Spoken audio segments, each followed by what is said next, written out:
আপনি প্রথম থেকে বলেন কি করছে তারা, কি করছে কয়রা ইউনিয়নের জামাতের সভাপতি কি করছে এবং তার সহকর্মী কি করছে সেটা সুন্দরভাবে বলেন।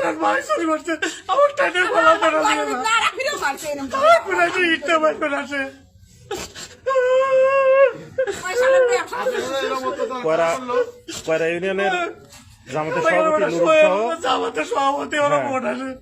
দেখেন তার এইটা হচ্ছে দোকান এবং তার এটা হচ্ছে বাড়ি, এবং এই বাড়িতে দাঁড়িপাল্লার কোনো ছাপ লাগাতে দেয় নাই বিধায় তারা এখানে এসে তার উপর মানে তাকে শারীরিক হেনস্থা করছে এবং এই দোকানের ভিতর থেকে তাকে কলার ধরে নিচে টেনে নিচে নিয়ে আসছে।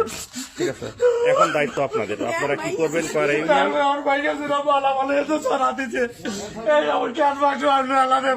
আমার সাথে সেই অত্যাচার করে কিছু হলি বলি ভাই আসে ইটলে বাইর বলে গেছে আমাদের লোক শোনাইছে আমাদের